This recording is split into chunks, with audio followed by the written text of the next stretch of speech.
This is Tracing Route 66. Oklahoma Lieutenant Governor Matt Pinnell recently joined Danny Boy O'Connor and I at McNelly's for an episode of Burger Brothers. Pinnell is also the state's Secretary of Tourism and Branding. We had a conversation with him about the importance of Oklahoma's stretch of Route 66. Its history from Illinois to California is well documented, and through the years, parts of that have kind of gone by the wayside. Some of the old restaurants and hotels and some of the neon. But here in Oklahoma, I can't speak for anywhere else, but here in Oklahoma, there's an effort to try and get that feeling back, and especially through Tulsa with the neon signs and everything. Yeah. Route 66 is a priority. It is. You have to. Any city has to make it a priority. I mean, you just nailed the word, priority. G.T. Bynum here has made Route 66 a priority, and he's now able to partner with a lieutenant governor that's on fire for Route 66, who happens to be the Secretary of Tourism. So we can actually start getting some things done. I think there's very few cities in America that do Route 66 better than Tulsa. Albuquerque, New Mexico has got something pretty cool going on. There's a couple little towns in Arizona, but they have very few miles of Route 66 in those states. We have more drivable miles of Route 66 than any other state in the country, over 400 miles, and it's good road to navigate. So we've got to take advantage of this. If we don't get on this train, it's going to pass us by. But it is true that Route 66, there's a renaissance happening in America. People are looking for authenticity, as we've talked about, but if they're looking for an authentic American experience, that is Route 66. And we have it, and more miles of it. So we better take advantage of it. Not just Tulsa, but all of our communities, from Miami through Eric, Oklahoma. And so one of the things to accomplish this is the first Tuesday in December, we have the first Route 66 stakeholder convention. So we want individuals, leaders in those communities that help make those decisions, mayors, county commissioners, yes, people that run Route 66 shops in those towns as well. We're getting these people together. We're going to put a master plan together, with Vision 2020 and beyond, for what do we want Oklahoma to be from a uniform branding perspective, because we want all of these communities in some ways working together.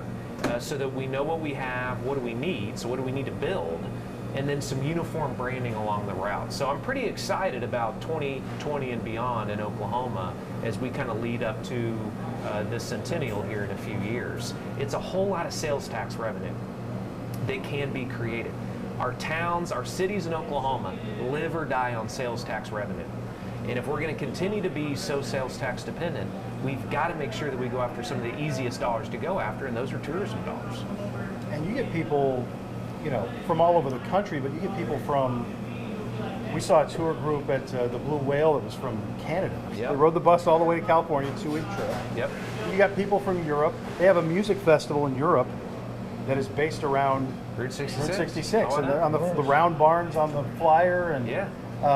So you get people from around the world, and that, I would imagine, helps spread the news as well. It's huge. I mean, international tourism is growing. I actually just met with a Japanese delegation yesterday. They're fanatics for Route 66. And there's 20 million Japanese that are going to come to America to be tourists. So why don't we talk to them? Why don't we do advertising in Japan about why they should be coming to Oklahoma and traveling Route 66? So not just domestically is this a huge play, but internationally, no doubt. I hear stories every day when I talk about Route 66. International tourists are on fire for Route 66. And it's a problem, but it's a good problem to have, is that it's very difficult for us to target international communities now. It used to be, it was the Germans, it was Europeans that were in love with Route 66. Now it's everybody. It's really spread internationally, this love for Route 66, which really is love for America. When an international tourist is coming to America to see America, we want them we want it to be in their brain that the only way for them to see America is to see Oklahoma. Native American history, pioneering history, Route 66, you can see it all. And I think it's really something that really could transform Oklahoma from a sales tax perspective. Generating critical dollars is through that effort. I already see on a weekly basis people from other countries in large groups come in, talking like 8, 15 of them at a time. either staying at Hotel Indigo or off of Route 66 off 11th Street. Yep. That hotel. Desert Hills. Yeah, Desert Hills with the big neon sign. Every single week. Of course. Yep. Especially this time of year. I mean, let's not forget what the route encapsulates. It's Coca-Cola, it's Fender guitar, it's Levi's, it's Converse, it's hamburgers, it's all of the great brands that people think of.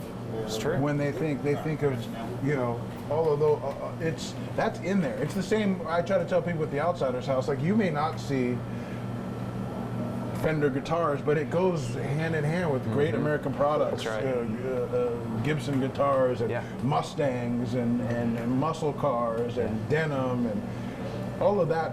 That's the Marlon Brandos of the world. That's the James Deans. That's the Marilyn Monroes. That's also you know, there's just so many iconic things that when you think of Route 66, just the love of the open road and sunsets and there's It's just so all much right to here. take. Yeah, of course. It's all right here. Yeah. And there's so many cool things too that even people that live right here don't know about. No. Like the Ribbon Road and just all kinds of different things along the route that people aren't aware of. If you're a Tulsan, that route between Miami, Oklahoma and Tulsa, Oklahoma, there are so many things to see and do. It's not just the Blue Whale. I mean, Miami's got some amazing things. Claremore, Oklahoma, for goodness sakes. I mean, it's just so rich. Will Rogers, and the world's largest gun museum is in is in I Claremore. hear you every day on the radio. Yeah, there you go, right? Been Come loaded on. since. Yeah, loaded since. Yes. That's right. I cut an ad for him. I cut an ad for him. Oh, yeah, that's good. But it goes to your point. There are people that don't know what's out front their front door 30 minutes in north, south, east, or west. And we, the state of Oklahoma, do have to do a better job of telling those people. Because I'm telling you, we tell them, they will stay more in Oklahoma, in their backyard, to spend their tourism dollars.